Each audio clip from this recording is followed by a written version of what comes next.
What is up, and welcome to Getaway Day. Today is episode 35. I'm Gautam, joined by Mason. Today we're going to be talking about games 3 through 5 of the World Series before we get you all ready for game 6 and a potential game 7 here on Tuesday and Wednesday. If you enjoy our podcast, please subscribe on your favorite podcasting app or YouTube to make sure that you don't miss any future episodes.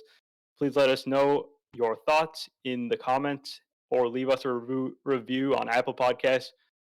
And you can follow us on Twitter and Facebook at Getaway Day Pod. Mason, how are you doing today? Doing great. Recovering from a long weekend. I ended up going to my first Renaissance festival ever, or Renaissance fair yesterday, so that was fun. They have a lot of Scotch and Irish whiskey at Renaissance festivals, I've learned. So sounds like a little bit of a dangerous combination, but you made it. Yep. Hey, I didn't drive, so it worked out. So there you go. All right, so we're going to start with Friday's game, Game 3. First game in Atlanta. This one turned into a little bit of a pitcher's duel. Which I believe I need to clarify. In the preview for games 3 through 5, I said I would believe that game would be just a absolute home run derby before it would be a pitcher's duel. And it came back to bite me immediately. So Yep. That's how it goes sometimes in these games. So Ian Anderson on the bump for the Braves.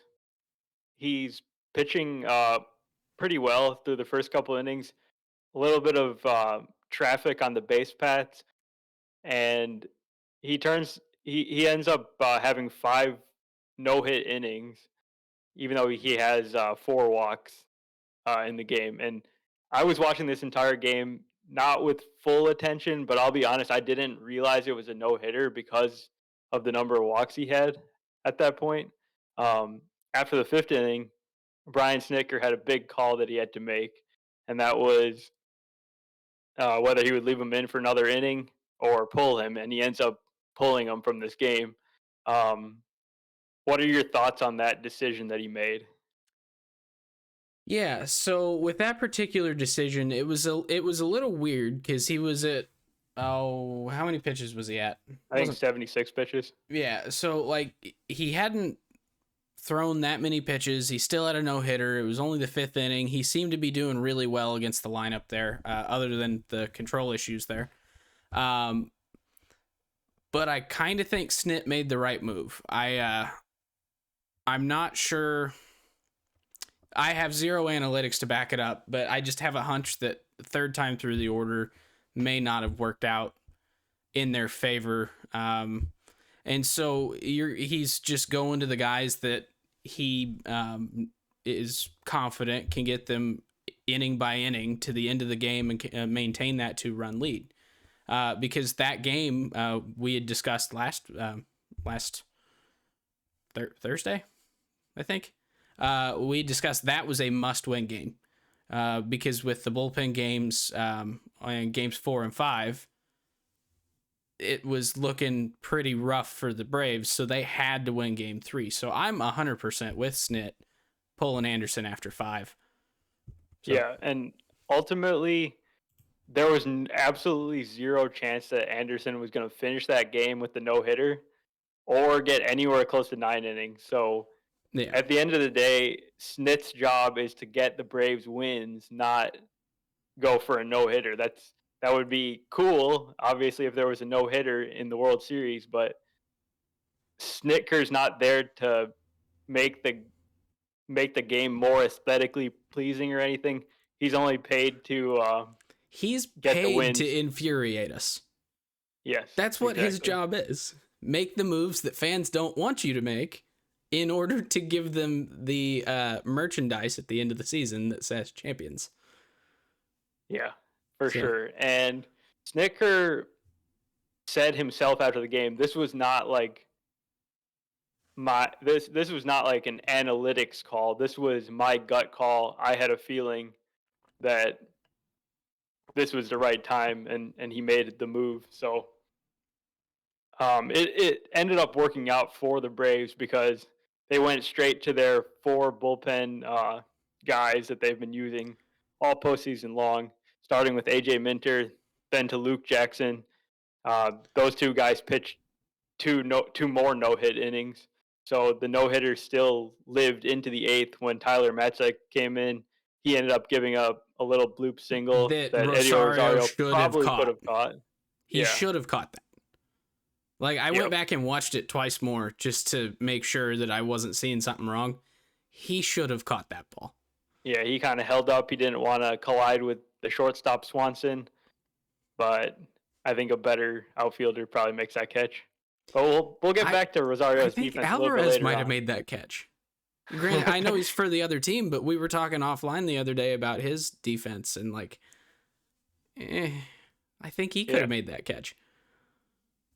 So, so Matzek finished that inning with no issue, and then Smith pitches a perfect 9th to give them the win. The run scored on a Riley double in the 3rd inning, and then Travis d'Arnaud hit a solo shot in the 8th. And I believe it was Travis d'Arnaud that scored both times, wasn't it? Because didn't he hit a double right before Riley? It was an off-the-wall double? Or was that earlier in the game? No, I think actually that third inning rally started at the top of the lineup with Rosario getting on base and then Freeman getting on base. Riley would end up knocking home a run with the double. Okay, gotcha. Yeah, I'm trying to get the scoring plays pulled up here. Yeah, okay. Eddie Rosario scored. Freddie went to 3rd. So, yeah, you're right. Yeah. Okay. Then on the Houston side, they kind of struggled with Luis Garcia also having some rocky command with 4 walks in 3 2/3 innings.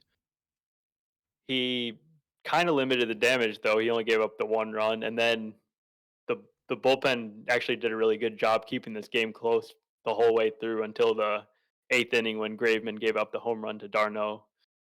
So can't really fault the Astros pitchers too much in this game. Holding any team to 2 runs should be good enough to win. Yeah. But really, let's talk about the offense for the Astros, which kind of went missing in this game. Yeah, so supposedly, and I say supposedly, this is proven, there was something that had been happening that the Astros weren't able to go out and take BP before either of the first 2 games. So the first time they took BP in Truist was game 3, and the batter's eye in Truist is a little bit wonky. It's a little bit unique and hard to see sometimes, and so unless you have that practice during BP, it can kind of give you a lot of trouble during the games. And the team was anemic in both of the first 2 games, and then you saw game 3, they did get BP, and I'm not saying it's a 1-for-1 correlation there, but I'm sure it probably helped. And then they broke out and scored 9 in game 3, game 5. 3 of the stint there in Atlanta. The weekend, yeah. Yeah. Yeah, and I don't know, maybe the rain played a role because it was pretty cold and raining, and at least the first game, I think it rained a little bit in the second game too. So that probably suppressed the offense a bit. Yeah, and I think that's the reason that they didn't get BP. I don't know that for a fact. So, But yeah, game 3 was definitely an interesting game. So I was sitting here playing video games and watching at the same time. And like, I was like you, where I didn't realize it was a no-hitter until like the 7th or 8th inning when they said the no-hitter ended. It's like, what? No, the no-hitter ended in like the first inning, I think. Nope. No question. It was a good start by Anderson, but it's not like it was some incredible pitching performance that will like. It's not one that's going down in history. Yeah. And I was kind of shocked by Anderson. He is such a cool character. Like, he didn't seem like he cared at all that he had been removed from the game. He was just smiling. He put up no fight with Snitker in the dugout. So it's kind of funny. I can't remember who it was, but one of his teammates, and it might have been one of his AAA teammates. So it might not be someone on the big league club, but they were talking to Joe Buck and See, now I'm gonna say Tom Glavine, and it's John Smoltz. Why do I do this every time? I get them mixed up. I don't know why. They're not the same person, I don't think. But anyway, Joe Buck and John Smoltz, before the series came back to Atlanta, and they were asking him about Anderson, and he's like, yeah, he's a 65-year-old in a 23-year-old's body. And then Anderson was asked about that, and he's like, I take that as a compliment. I love that. It's like, yeah, all right. He does not act his age, and he's only 23 years old, and he's got so many postseason starts now, and he's been extremely successful in these 2 years in the playoffs. Yeah. By the way, we need to quit talking about guys' ages when they're younger than us, because otherwise I'm going to have to go and tweet again, but this time about baseball and players being younger than me. I don't like it. No, not nice. Ugh. Yeah. Okay, let's go ahead and move on to Game 4 here. Yes. On Saturday. So this was quite the matchup of starting pitchers. A marquee matchup here. A real marquee matchup. Dylan Lee versus Zach Grinky. Yeah, mind blown. Dylan Lee, 27-year-old, has 4 2/3 innings at the major league level, including the playoffs, under his belt, versus Zach Grinky, who has over 3,200 innings seasons in his career. Oh, 3,200 seasons. My bad. Not where I thought you were going with that. Yeah, no, it's a huge difference there in just the experience between Dylan Lee and Zach Grinky. And yeah, I can't going even into the game, Lee... I couldn't have told you which one I thought was going to pitch better. Right, and Lee got the call that day from Snicker that he'd be starting. I can't even imagine the nerves there. And kind of predictably, it didn't really go well in the first inning for him. He gave up a single on the first pitch to Altuve, then he walked a batter. He did get a strikeout of Bregman, and then he walked Alvarez, and that was the end of his day. So it's looking like the Braves are in a serious problem. They're having a serious problem because they know they're going to have to cover 8 2/3 innings with their bullpen. Yeah, but then our guy Kyle Wright comes in. Yeah, then Kyle Wright comes in. And he cleans it all up.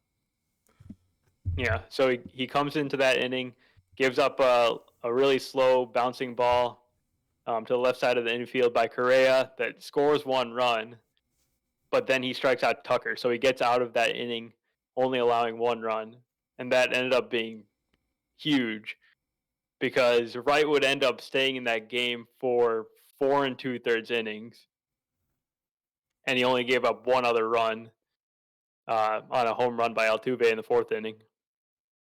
So this was kind of Kyle Wright's breakout moment, easily the best game he's ever pitched, most important game he's ever pitched in his short career.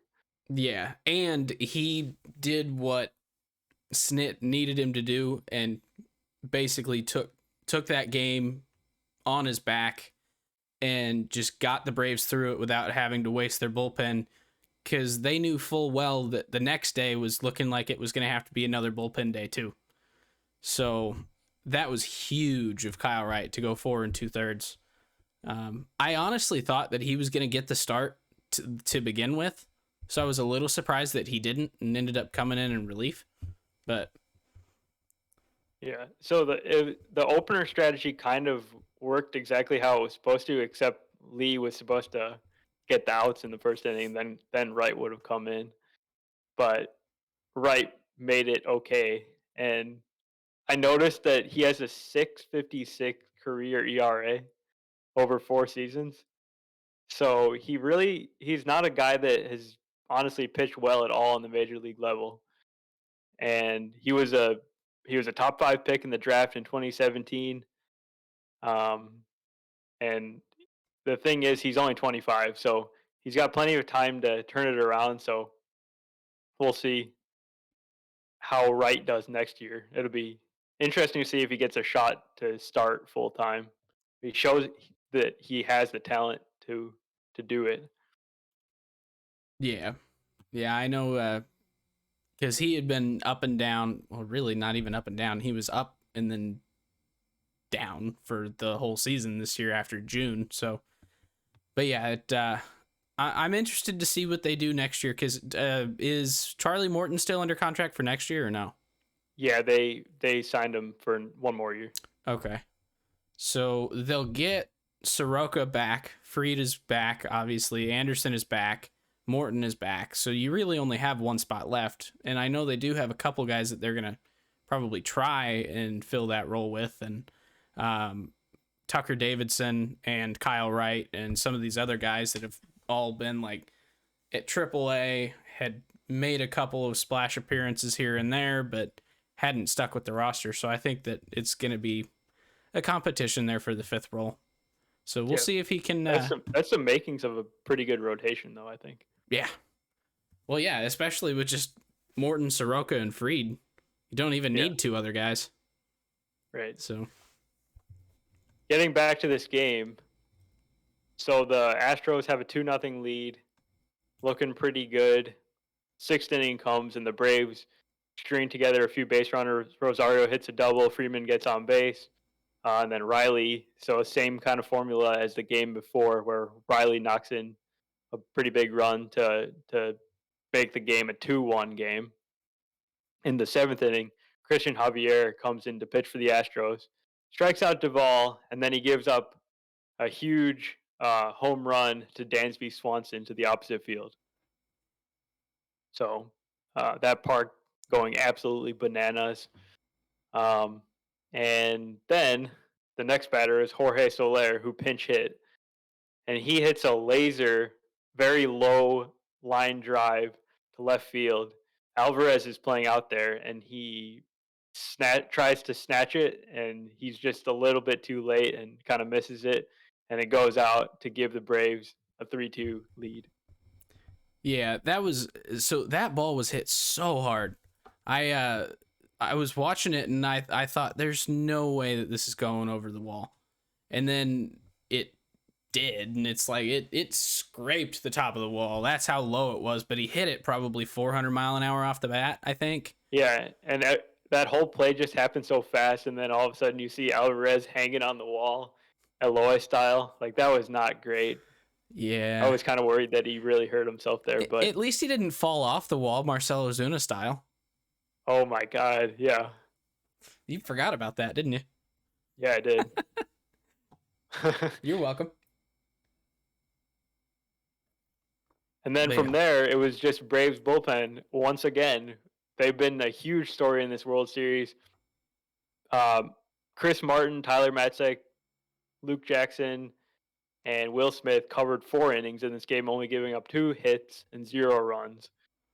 So, I mean, what more can you say? Like, this bullpen just absolutely caught fire to start this month, and they've just been on fire the whole time since. Yeah, and they're rolling behind the 4 horsemen of the Braves apocalypse there, and Minter, Jackson, Matzek, and Smith. But the other guys in the bullpen have been equally as good this postseason, or this World Series at least.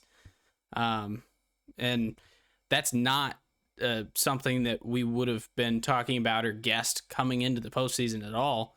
There were a lot of question marks about this bullpen, but man, have they shut people like me up. So, and then also during that game, you already mentioned it there in the 4th inning, Jose Altuve just went out there and did Altuve things and hit his 23rd career postseason home run. So that also happened. Big whoop. Yeah. But so he's now in sole second place for career postseason home runs. Asterisk, there are a lot more rounds in the postseason than there used to be. Used to be just the World Series. Now we've got, 4 rounds? Yeah. Wild card. Wait, right? 4? Wild card game, division, championship. Okay, yeah. So, although I'm not sure Altuve's ever had to play in a wild card game. Probably not. So, but yeah. One more play that we'll mention from game 4 here, which was Rosario's defensive play. in the 8th inning. So 2 outs in the 8th inning. Up to bat, Altuve, obviously, hits a drive to left field, kind of in the same spot as the home run by Soler the inning before. Rosario runs back to the wall, kind of towards the track, and he just stabs his glove out there at the very last second and catches the ball. I had no idea he was going to catch this ball, and I don't know how he made it. It So was crazy. Rosario catches the uncatchable ball and then just lets a bloop single drop to end a no-hitter. Yeah. Priorities, man. Come on. But I guess the difference is this one was a game-saving play. The other one, meh.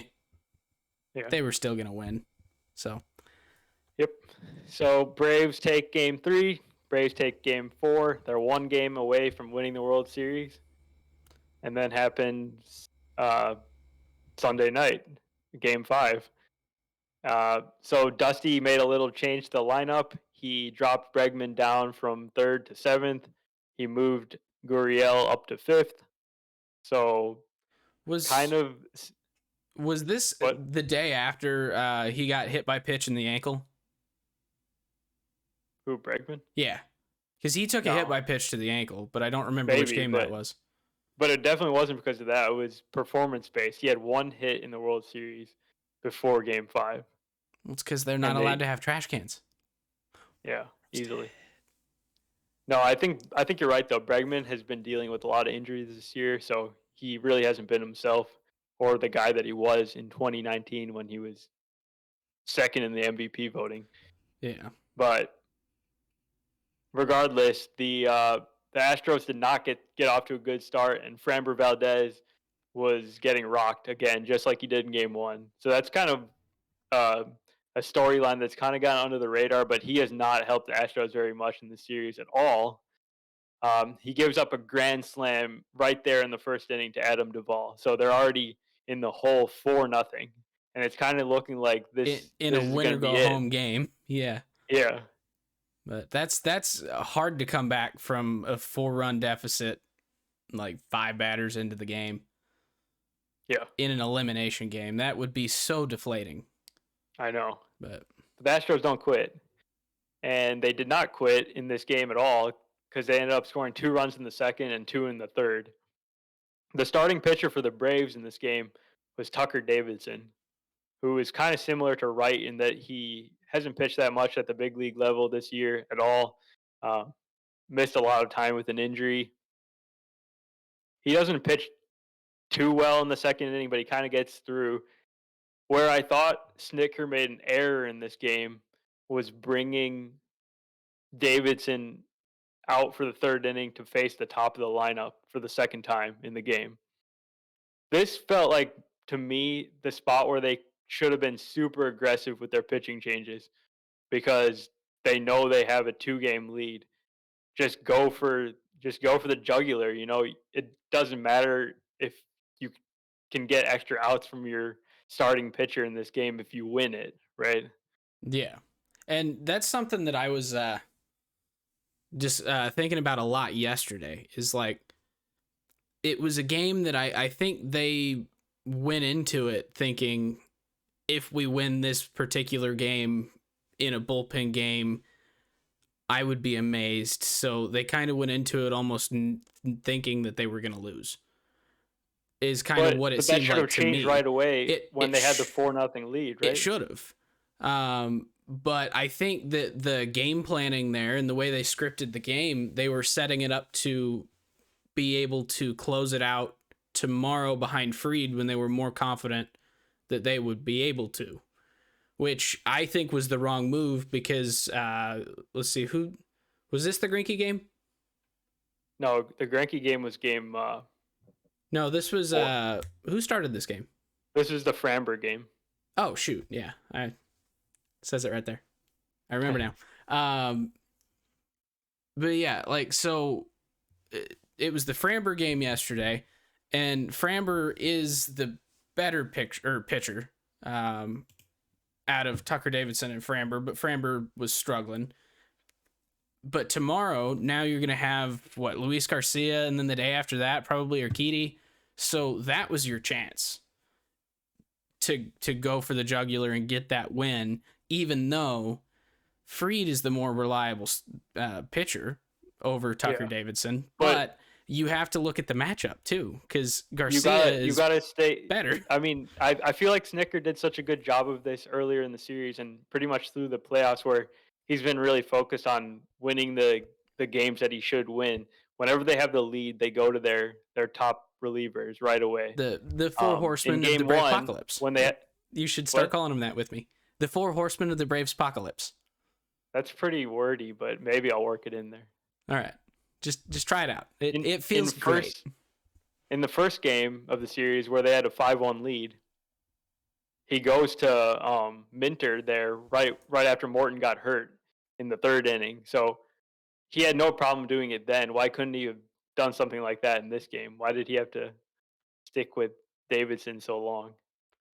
Anyways, Davidson only gets to face the first two batters in that third inning, who both reach base, and then he gets removed anyways.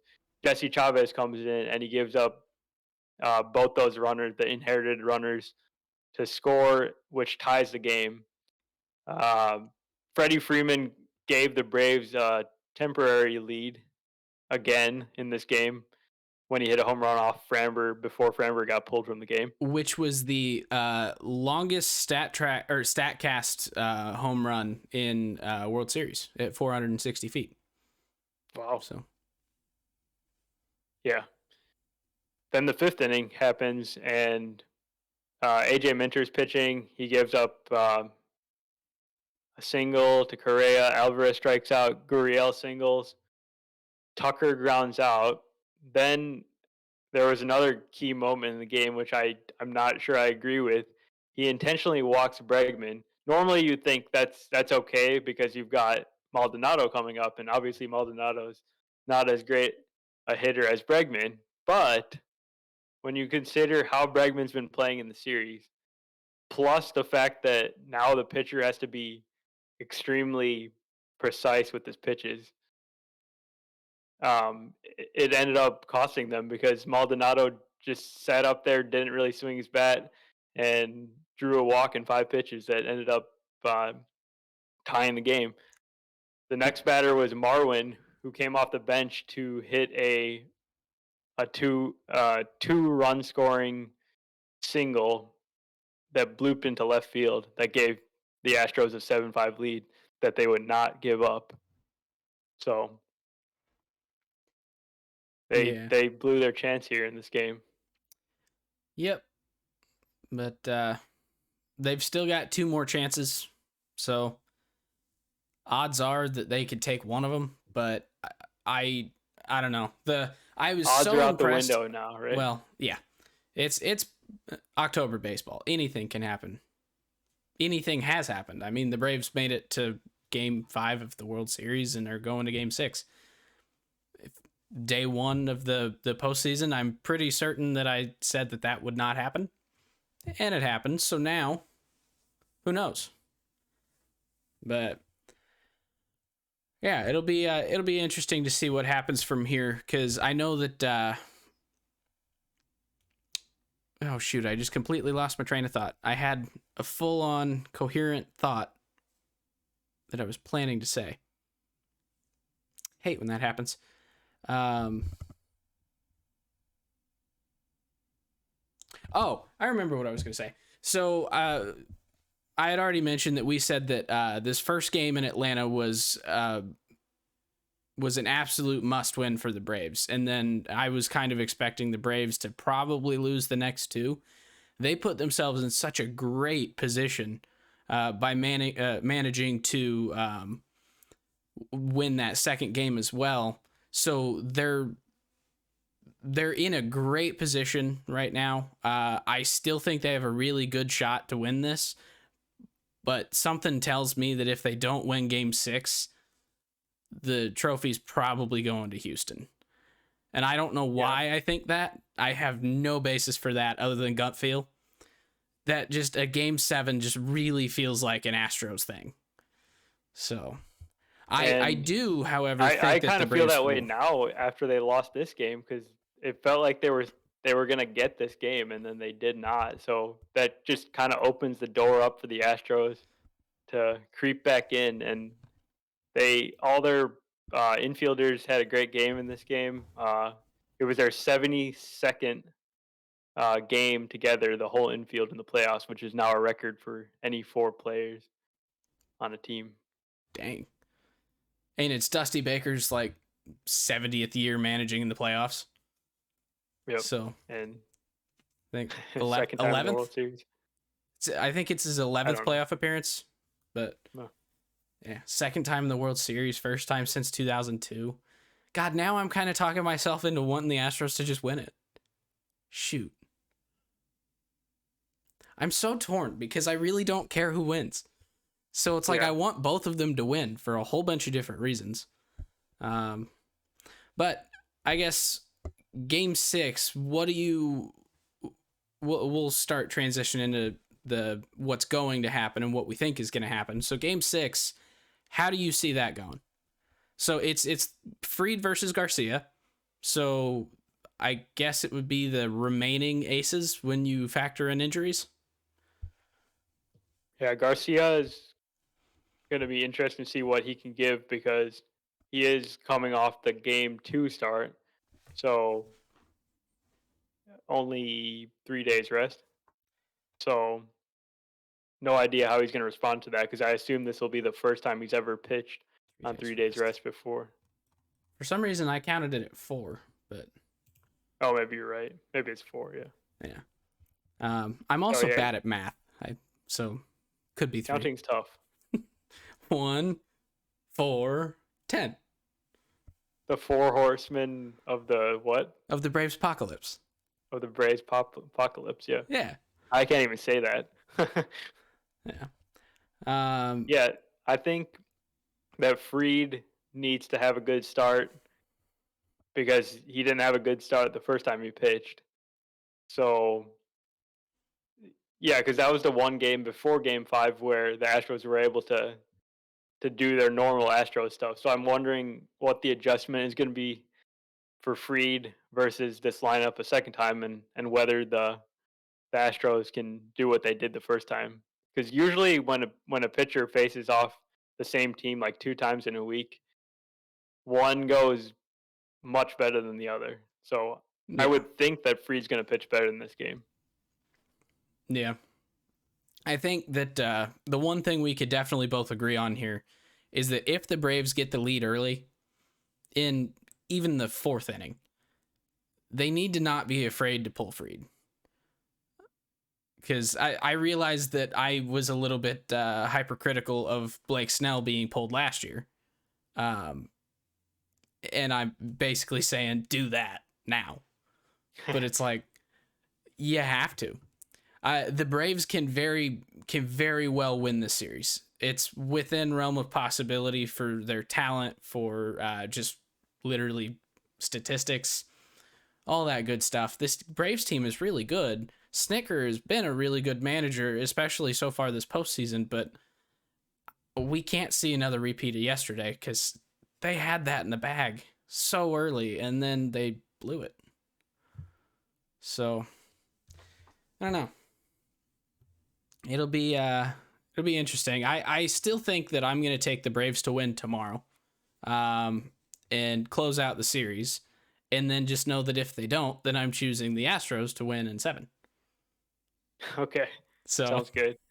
And I wanted to bring up is Alvarez. So Alvarez obviously won the ALCS MVP. In our preview of the World Series, we had no doubt that he was going to just continue it, and no one was going to be able to slow him down. We were completely wrong, like we so often are when we're talking about baseball. But Yordan Alvarez has 1 hit in the World Series. Zach Grinky has 2 in 3 at bats. yeah, So let's see if Alvarez can get it going. Maybe getting back in the DH slot where he doesn't have to, focus on running around in the outfield and throwing to the wrong bases. I don't know. Like they need him to get it going if they want to win the series. Yeah, and I think it's going to be a lot easier for him now that they're going back to Houston because one, they're not going to have to deal with the elements because they've got the roof. They could turn on the heat, whatever. Well, plus it's Texas, so they probably don't need the heat yet. He's not going to have to play in the field. I think he can use today as a reset day and then come back tomorrow. And if Alvarez hits 4 home runs tomorrow, I can't say I'd be surprised. But also, if he goes over, yeah, that makes sense too. So, Okay. I noticed that a lot of my predictions are really wishy-washy because I say that either this is going to happen or the complete opposite. You've been hurt too many times by just picking the completely wrong thing. Yeah.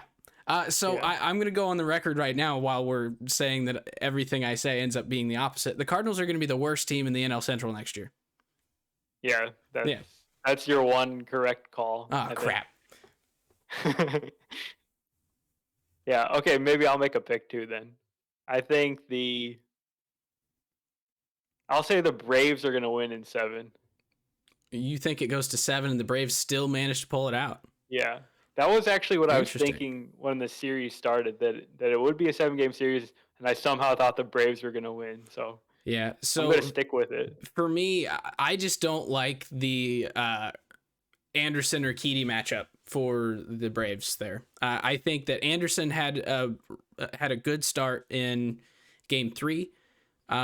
He could very well pitch another gem in Game 7, but Urquidy has been pretty lights out recently. And I expect that to hold true and Urquidy be lights out again. And so I just think that it's going to be really, really hard, no matter how good Anderson is, for the Braves to keep up in a potential Game 7. So let's see. So okay. Then yeah. The last thing that I wanted to discuss a little bit, and it's going to be a little bit of a difficult thing to answer, and so I'm just curious what your thoughts are. If the series had ended today, or ended yesterday, I guess, who would be the MVP? Yeah, it's a tough question because there hasn't really been many. There is no obvious choice at this point. That could change, obviously, in Game 6 and 7. But to this point, it's probably Freddie Freeman, maybe Austin Riley, maybe Jorge Soler. I don't know. I don't have a good answer. Yeah, and then for the Astros, I think it's pretty much only Altuve. And Yeah. I'm not even, like, confident in that. Like, Altuve has been their best player. He's been, like, consistently hitting the ball. He's been driving the ball. He's scored every time he's been on base almost. I think he's, scored like 9 out of 11 times that he's been on base or something stupid? He has 6 hits and 5 runs. So he's getting on base a lot and scoring a lot when he does get on base.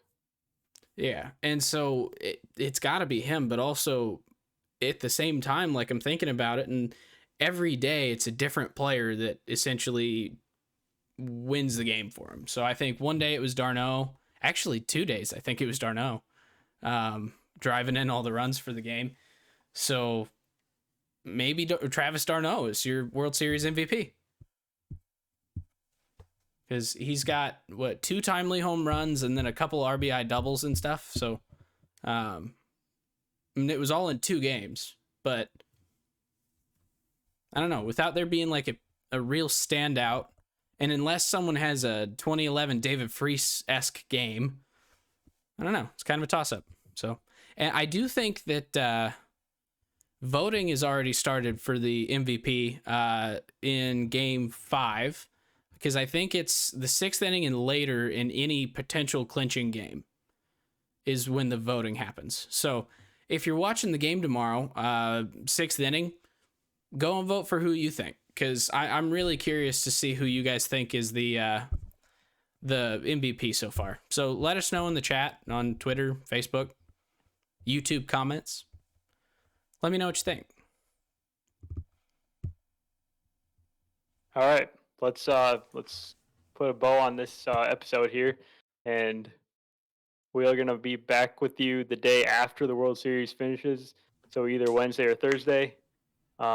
Thank you for listening, and if you like our content, make sure you subscribe on YouTube and other podcast platforms for when our new content is dropped.